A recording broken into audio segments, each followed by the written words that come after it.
오늘 말씀을 함께 나누겠습니다. 예수님이 베데스다 연못을 찾아가셔서 38년 된 병자를 고쳐주신 날은 마침 안식일이었습니다. 당시의 유대인들은 안식일에 해서는 안 될 것을 100여 가지를 법으로 정하고 지키고 있었습니다. 그 가운데 하나가 안식일에 병을 고치는 것도 허락이 되지 않았습니다. 뿐만 아니라 안식일에는 달걀 하나 이상의 무거운 것을 들을 수가 없게 되어 있었습니다. 병자가 누워있던 자리를 들고 가는 것은 당연히 허용되지 않았습니다. 이런 형편이야 안식일에 병을 고쳤다는 이유로 예수님은 핍박을 받으셨고, 고침을 받은 환자는 누웠던 자리를 들고 간다고 해서 많은 말을 들어야 했습니다. 예수님을 비판하는 자들 향해 아버지가 안식에 일하시기 때문에 나도 일한다라고 말씀하셨습니다. 이 대답은 예민한 두 가지 문제를 일으켰습니다. 하나는 하나님을 내 아버지라고 부른 것이고, 다른 하나는 병을 고치는 것은 안식일을 범하는 것이 아니라고 한 것이었습니다. 예수님은 하나님 아버지가 지금도 병든 자, 가난한 자, 세상에서 천대받는 자들을 위하여 일하고 계시는데 아들인 자기가 왜 그 일을 못하느냐고 반문하신 것이나 다름이 없었습니다. 이 말을 들은 유대인들은 예수님이 고의적으로 안식일을 범하고 있으며 자신을 하나님으로 주장하고 있다는 결론을 내렸습니다. 그래서 18절 말씀 보게 되면 예수님을 죽이려는 결심을 하게 되었습니다. 예수님은 이처럼 생명의 위험을 무릅쓰면서 자신이 하나님의 아들이라는 주장을 굽히지 않으셨습니까? 요한복음 5장과 6장을 보면 예수님은 자기를 죽이려는 자들 앞에서 한치의 양보도 없이 자신이 하나님의 아들이라고 말씀하고 계십니다. 우리가 잘 알고 있는 것처럼 하나님의 아들이라는 주님의 주장은 십자가에서 죽임을 당하게 하는 가장 큰 원인이 되었습니다. 기독교의 생명은 예수님이 하나님의 아들 되심에 있습니다. 한번 따라합니다. 예수님은 하나님의 아들이시다. 아멘. 만일 예수님이 하나님의 아들이 아니라면 기독교는 세기적인 사기극에 지나지 않을 것입니다. 만약 예수님이 하나님의 아들이 아니라면 그는 세상을 구원할 자격이 전혀 없는 사람일 것입니다. 만일 예수님이 하나님의 아들이 아니라면 그는 구약 선지자들이 예언한 성경적인 메시아가 절대 아닐 것입니다. 만일 그가 하나님의 아들이 아니라면 그가 말한 모든 말은 신성모독죄에 걸릴 것입니다. 만약에 예수 그리스도가 하나님의 아들이 아니라면 죽을 뻔할 줄 알면서 끝내 하나님의 아들이라고 주장한 바보일 것입니다. 예수님이 하나님의 아들이라는 사실이 부정되면 기독교는 쓰러집니다.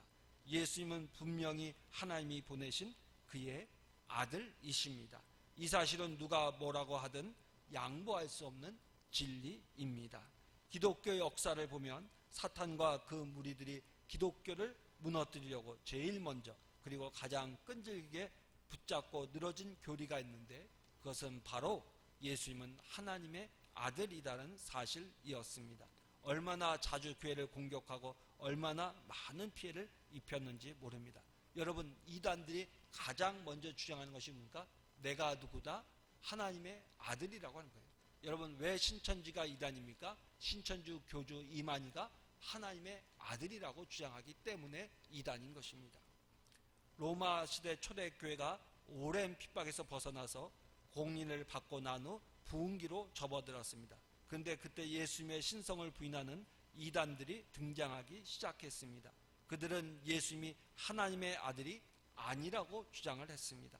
이런 사탄 공격에 많은 성도들이 미혹이 되어서 잘못된 길로 빠져들었습니다. 여기에 위기를 느낀 교회 지도자들은 로마 황제의 도움을 받아서 기독교 역사상 처음으로 종교회의를 개최하였는데 이것이 주 352년에 열린 유명한 니케아 종교회의였습니다. 주제는 예수님이 하나님의 아들이냐 아니냐 이었습니다. 300여 명의 감독들이 모여 연일 연야로 토론을 하였지만 대립된 두 견해가 팽팽하게 맞서고 있었습니다. 아리우스라는 감독은 예수님이 하나님의 아들이 아니라고 주장했습니다. 만약에 예수님이 하나님의 아들이라고 한다면 이것은 하나님이 둘이라는 의미가 된다는 것입니다. 구약에 보면 나 외에 다른 신이 없다고 했는데 하나님 외에 다른 하나님은 있을 수가 없다는 것입니다. 그러므로 예수님은 하나님의 아들이 아닐 뿐만 아니라 하나님은 더욱더 아니며 단지 하나님과 비슷한 사람일 뿐이라고 이야기했습니다. 반면에 아다나시우스 감독은 예수님은 하나님의 아들이다. 나는 그가 나의 구속자임을 믿는다. 예수님은 하나님과 동등된 분이라고 주장했습니다. 결국 투표를 통하여서 결론을 내리게 되었는데 아다나우시스 감독 쪽이 승리를 하게 되었습니다. 그때부터 세계 모든 교회가 예수님은 하나님이시오, 예수님은 하나님과 그 본성이 동등하시다고 하는 교리를 함께 고백하게 된 것입니다. 그러나 사탄은 한번 패배했다고 해서 호락호락 물러서는 그런 존재가 아닙니다. 끈질기게 발악하는 것입니다. 우리가 잘 아는 대로 1900년도 초만 해도 영국 교회가 얼마나 부흥했는지 모릅니다. 교회마다 사람들로 가득 찼습니다.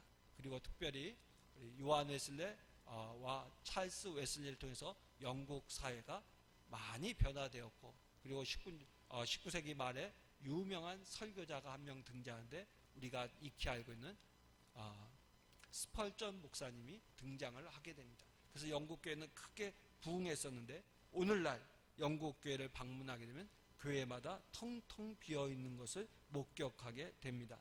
영국 교회를 저렇게 송장으로 만들어버린 것은 독일에서 일어난 자유주의 신학 때문이었습니다.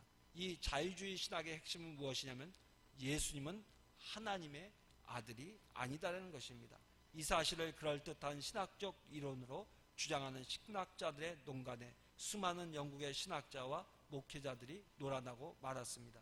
따라서 하나님의 아들이 아닌 예수를 반드시 예배할 명분과 신앙을 잃어버리게 되었습니다. 썰물처럼 사람들이 교회에서 빠져나가 버렸던 것입니다. 그래서 오늘날 영국 교회를 가보게 되면 텅텅 빈 건물만 남아 있습니다.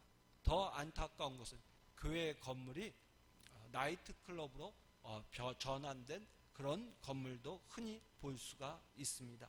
지금도 사단은 발악하면서 예수님이 하나님의 아들이 아니라는 생각을 갖게 하려고 온갖 수단을 다 동원하여서 공격하고 있습니다.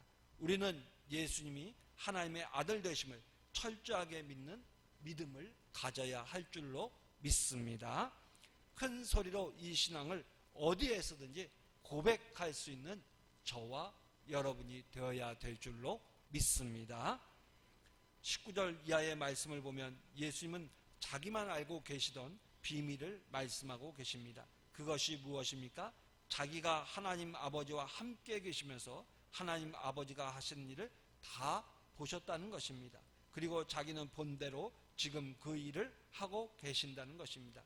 이것은 아버지와 아들만 알고 계신 비밀이었습니다. 그리고 20절, 21절에서는 아버지께서 자기를 사랑하셔서 이 세상을 심판하는 권세를 자기에게 맡기셨다고 말씀하고 있습니다. 살릴 자는 살리고 죽일 자는 죽이는 막강한 권세를 하나님께서 사랑하는 독생자 아들에게 위임하셨다는 것입니다. 더 나아가 23절 말씀을 보면 누구든지 아들을 공경하면 아버지를 공경하는 것이 되고 아들을 배척하면 아버지를 배척하는 것이라고 말씀합니다. 이 모든 내용은 예수님께서 자신이 하나님과 동등하다는 것을 말씀하고 있는 것입니다. 아마도 유대나라 지도자들은 그 말씀에 기절초풍했을 것입니다. 저는 예수님께서 이 세상을 심판할 권세를 가지고 계셨다는 것에 큰 감동을 받습니다. 24절로 30절 말씀을 보게 되면 예수님의 심판이 어떤 것인가를 알 수 있습니다. 예수님이 심판의 주로서 이 세상을 심판하고 계신다는 것을 생각하면 얼마나 마음이 든든한지 모릅니다. 예수님이 위임받으신 심판권은 전 인류를 놓고 생명의 길로 갈 자들과 죽음의 길로 갈 자를 갈라놓는 권세를 의미합니다. 예수님 앞에서는 중간에 길이 없습니다. 살든지 죽든지 양자택일만 있을 뿐입니다. 그의 판단을 한번 내려지면 영원히 되돌릴 수 없는 완전한 심판이요 최후의 심판입니다. 이 심판권이 누구에게 있냐? 우리가 믿고 사랑하는 하나님의 아들 예수 그리스도의 손에 있는 줄로 믿습니다. 여러분, 그러면 예수님께서 무엇을 기준으로 세상을 심판하십니까? 그 기준은 예수님 자신에 대한 인간의 반응입니다. 예수님을 하나님의 아들로 믿는 반응을 보인 자들에게는 천국에서 영원히 살 것이라고 선언하십니다. 예수님이 하나님의 아들이심을 부인한 사람들에게는 영원한 죽음을 선포하시는 것입니다. 여기서 예수님의 심판에 대해서 기억해야 할 중요한 사실이 있습니다. 심판이라고 하면 우리는 흔히들 세상의 마지막 날 천사의 나팔 소리가 울릴 때 있을 일로 생각합니다. 그러나 성경은 그렇지 않습니다. 예수님의 심판은 이미 시작되었고 진행 중에 있습니다. 살 자와 죽을 자가 지금부터 이미 갈라지고 있습니다. 살 자는 벌써 영생을 얻고 있습니다. 죽을 자는 지금부터 사망을 가슴에 안고 있습니다. 그러므로 아마 이미 진행 중에 있는 심판입니다. 이것을 요한복음 24절은 명료하게 이야기해 주고 있습니다. 요한복음 5장 24절을 우리 다 함께 천천히 봉독하겠습니다. 요한복음 5장 24절입니다.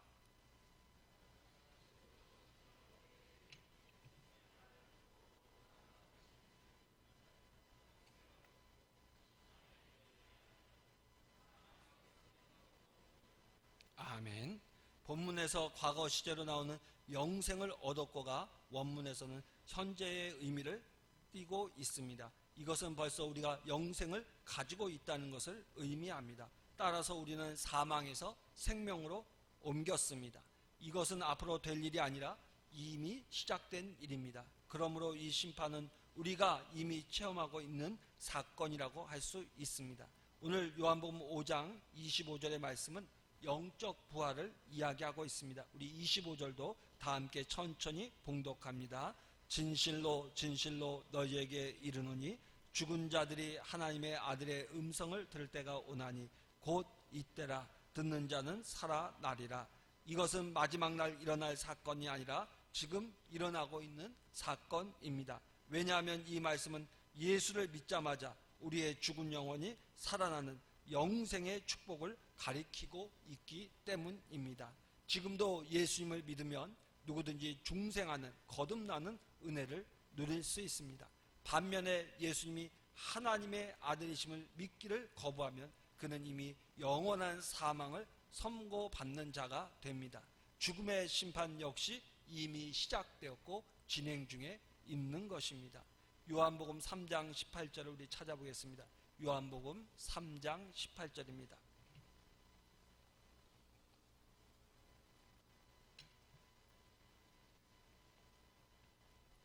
우리 천천히 요한복음 3장 18절을 봉독하겠습니다.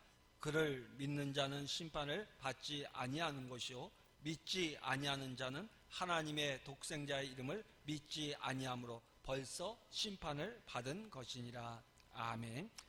요한복음 3장 36절 한 절도 보겠습니다. 요한복음 3장 36절입니다. 다 찾으셨죠? 36절을 다 함께 천천히 읽습니다. 아들을 믿는 자에게는 영생이 있고 아들에게 순종하지 아니하는 자는 영생을 보지 못하고 도리어 하나님의 진노가 그 위에 머물러 있느니라. 하나님의 진노가 그 위에 머물러 있다는 말씀은 심판을 받고 있다는 의미입니다. 그러므로 이 세상 마지막 때에 예수님의 재림에서 베풀 심판은 새삼스러운 것이 아니고 이미 세상에서 진행된 심판을 마무리하는 심판입니다. 다만 지금과 차이가 있다면 그때는 육신이 부활한다는 것입니다. 28절, 29절 마지막 때에 육신이 부활하는 것을 말하고 있습니다. 인류에게 있어서 영원히 죽느냐 영원히 사느냐에 관한 문제는 오늘 내일을 좌우하는 양태로 나타납니다. 오늘 예수님에 대해 어떤 반응을 보이느냐에 따라서 내일의 운명이 판가름 나는 것입니다. 예수님의 심판은 정확합니다. 거기에는 억울하다는 말을 할 여지가 전혀 없습니다. 예수님은 사람의 마음을 꿰뚫어 보십니다. 입으로만 주여 주여 하는 사람인지 마음으로 주여 주여 하는 사람인지 주님은 분명하게 알고 계십니다. 그 고백의 진리에 따라서 주님은 우리를 심판하고 계십니다. 사람의 재판은 가끔 오판을 할 때가 있습니다.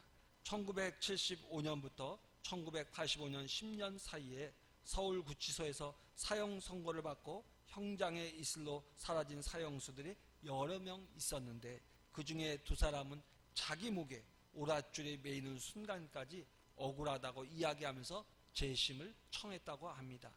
그 모습을 보고 당시 법조계에서는 아마도 그 두 사람이 받은 재판이 오판이 아니었는지 모른다는 말이 많이 회자됐다고 합니다.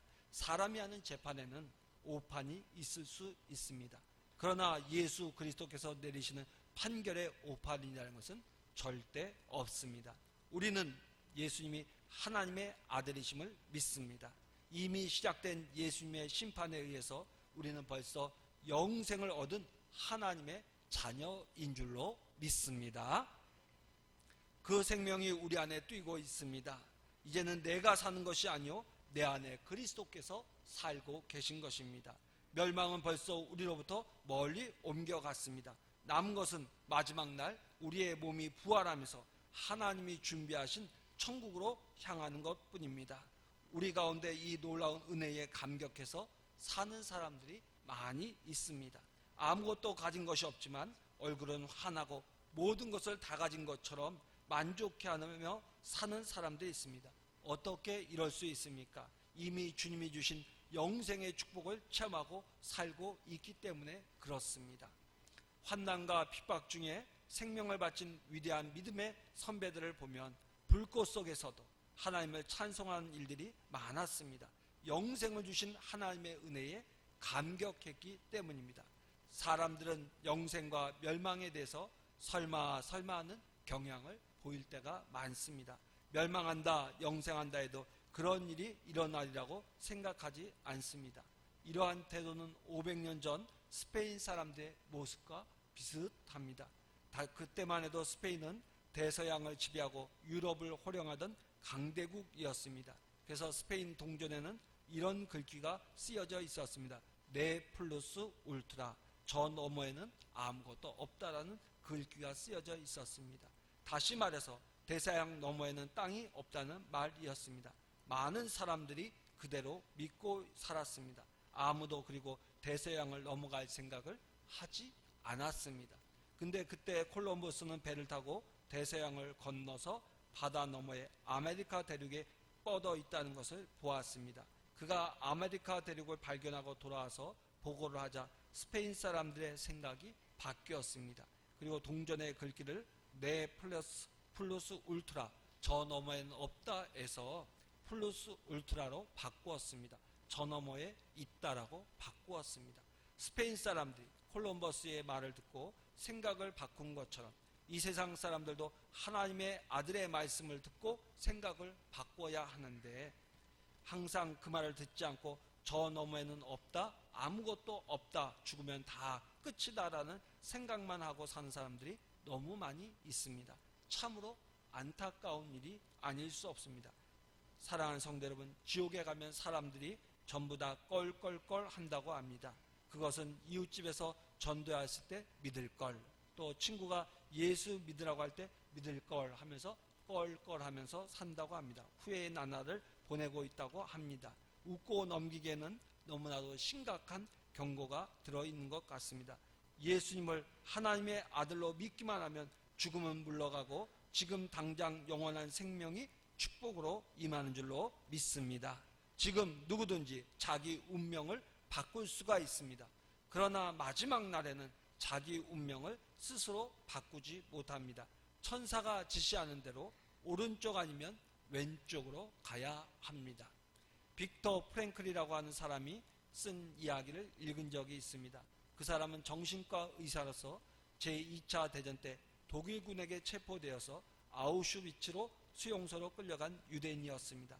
그는 다른 사람들과 함께 몇 날 며칠을 열차 속에서 짐짝 취급을 받으면서 실려가고 있었습니다. 그리고 아우슈비츠에 도착해서 내리자마자 독일군 장교 하나가 오른쪽 팔꿈치를 왼쪽 손바닥으로 괴고 있었습니다. 그는 한 사람씩 내릴 때마다 손가락으로 오른쪽 왼쪽을 가리켰습니다. 그 손가락의 방향에 따라 기차에서 내린 사람들은 오른쪽으로 가고 왼쪽으로 가야만 했습니다. 나중에 알고 보니까 오른쪽으로 간 사람들은 당일 가스실에서 다 죽었고 왼쪽으로 간 사람들은 살아남은 것입니다.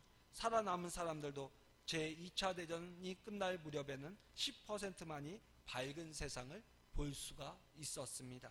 어쨌든 그 장교의 손가락의 방향이 그 사람들의 운명을 좌우한 것입니다. 빅터 프랭클은 이런 말을 했습니다. 이쪽 혹은 저쪽을 가리키는 손가락의 단순한 동작에 의해서 개개인의 운명이 결정된다면 그것은 정말 불공평하고 어처구니 없는 일이 아닐 수 없었다. 그러나 그것이 바로 우리의 현실이었다. 누군지 모르는 낯선 사람의 손가락에 의해서 우리의 운명이 결정되었던 것이다. 얼마나 숨막히는 순간이겠습니까? 마지막 날 예수님이 재림하시는 그때에 비슷한 상황이 우리 눈앞에서 벌어집니다. 물론 심판석에 앉으신 그분은 낯선 분이 아니십니다. 예수님이십니다. 그는 자기 마음대로 오른쪽 왼쪽을 가리키는 그런 일을 하시는 분이 아니십니다. 세상에 살면서 사람들이 스스로 결정한 운명대로 오른쪽 왼쪽을 가리키실 뿐입니다. 예수님을 하나님의 아들로 믿었으면 오른쪽으로, 믿지 않았으면 왼쪽으로 가라고 지시할 것입니다. 아무도 그것을 놓고 불공평하다고 말할 사람이 없습니다. 믿어도 내가 믿은 것이고 안 믿어도 내가 안 믿은 것입니다. 영생을 얻은 것도 내가 믿어 얻은 것이요 영생을 거부한 것도 내가 안 믿어 거부한 것입니다. 나가서 믿지 않는 이웃을 만날 때마다 예수님이 하나님의 아들이라고 선언하십시오. 그리고 그 음성을 듣는 자는 살아난다고 말씀하십시오. 이미 하나님의 아들의 음성이 온 세상에 퍼지고 있습니다. 귀를 막지 않는 이상 다 들을 수 있습니다. 우리 주위에 죽어있는 수많은 영혼들이 우리가 선포하는 하나님의 아들의 음성을 듣고 살아나는 역사가 일어나도록 다 같이 기도하시기를 바랍니다. 기도하겠습니다.